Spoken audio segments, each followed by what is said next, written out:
Cancer యొక్క లక్షణాలు ఎలాగుంటాయి, ఏ లక్షణాలు ఉంటే అది క్యాన్సర్గా మనం భావించవచ్చు. ఇది ఆలోచించినట్లయితే మరి సింపుల్గా ఇంగ్లీష్లో అయితే దాన్ని కాషన్ అంటాము. CAUTION అంటే C stands for changes in the bowel and bladder habits అంటాం. అంటే తెలుగులో మలమూత్ర విసర్జనలో మార్పులు రావడము క్యాన్సర్ యొక్క లక్షణము. మీకు మల విసర్జనలో ప్రత్యేకంగా మరి అధికంగా మీకు మోషన్ అవ్వటం లేదు, లేకుంటే విరోచనాలు అధికంగా అవుతున్నాయి, విరోచనాల్లో చీము పడుతుంది, లేక రక్తం పడుతుంది, లేకుంటే మరి మీకు నార్మల్గా మోషన్స్ అవ్వటం లేదు, ఒక నెల అయినా కూడా తగ్గటం లేదు, ఈ ఇబ్బందులు నెల కన్నా ఎక్కువ రోజులు ఉన్నాయి అంటే అది క్యాన్సర్ యొక్క లక్షణం అయి ఉంటుంది. రెండోదిగా మరి శరీరంలో ఏ భాగంలో అయినా కూడా ఒక పుండు ఏర్పడి ఆ పుండు మానటం లేదు, మానని పుండు అనేటువంటిది క్యాన్సర్ యొక్క లక్షణము. మొట్టమొదటిగా మనం చూసాం మల విసర్జన, మూత్ర విసర్జనలో మార్పులు. ఉదాహరణకు మన యొక్క మూత్రంలో రక్తం వెళ్ళడం, లేకుంటే మూత్రము ఈజీగా వెళ్ళటం లేదు. సో కాబట్టి అది లక్షణం అయి ఉండొచ్చు. రెండోదిగా నేను చెప్పినట్లు మరి పుండు, మానని పుండు నోట్లో కావచ్చు, లేకుంటే స్కిన్లో కావచ్చు, ఎక్కడైనా కూడా మానకుండా పుండు ఉన్నట్లయితే, ఉదాహరణకు మరి మనం నాలుక ఖర్చుకున్నట్లయితే ఆ యొక్క పుండు వారము 10 రోజుల్లో మానిపోతుంది. కానీ 2-3 వారాలైనా కూడా పుండు మానటం లేదు అంటే అది క్యాన్సర్ యొక్క లక్షణం అని గుర్తించాలి.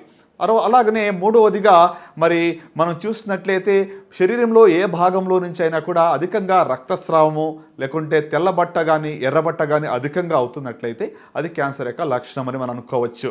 అలాగనే మరి మన యొక్క పుట్టుమచ్చలో ఇటీవల మార్పు వచ్చినట్లయితే, ఆ యొక్క మచ్చ పెరిగినట్లయితే, లేకుంటే అక్కడ ఏమైనా రక్తం కారినట్లయితే దాన్ని కూడా క్యాన్సర్ లక్షణంగా మనం భావించవచ్చు. తర్వాత మరి మనకు శరీరంలో క్రొత్తగా కణితులు ఏదైనా ఏర్పడ్డాయా అంటే రొమ్ములో కావచ్చు, మరి శరీరంలో ఏ భాగంలో అయినా కూడా క్రొత్తగా కణితులు ఏర్పడి పెరుగుతున్నట్లయితే నొప్పి లేకపోవచ్చు, అయినా కూడా ఇటీవల ఏర్పడిన కణితులు పెరుగుతూ ఉన్నట్లయితే మరి అది క్యాన్సర్ యొక్క లక్షణంగా మనం భావించవచ్చు. అలాగనే మానని దగ్గు, ఒక నెల అయింది దగ్గు తగ్గటం లేదు అంటే అది క్యాన్సర్ యొక్క లక్షణంగా మనం భావించవచ్చు. So change in bowel and bladder habits, a sore which does not heal, unusual bleeding or discharge, thickening or lump anywhere in the body, indigestion or difficulty in swallowing, obvious change in the birth mole or wart, and lastly nagging cough. So కాబట్టి ఈ లక్షణాలు గలవారు neglect చేయకుండా వెంటనే మీరు వైద్యుని సంప్రదించినట్లయితే ముందుగా కొన్ని పరీక్షలు చేసి జబ్బు ఉన్నదా లేదా అని నిర్ధారణ చేయడం జరుగుతుంది. ఈ లక్షణాల గురించి నేను చెప్పడానికి ఒక ముఖ్యమైన కారణం ఉంది. చాలామంది మన దేశంలో మరి 3వ స్టేజ్లోను 4వ స్టేజ్లోను వస్తూ ఉంటారు. ఎందుకంటే ఈ జబ్బు చాలా లేట్ స్టేజ్లో కనుగొనడానికి కారణం ఏమిటి అంటే ఈ యొక్క లక్షణాలని ఇగ్నోర్ చేసి మరి చాలా లేటుగా మా ఎదుకు వాళ్ళు వస్తూ ఉంటారు.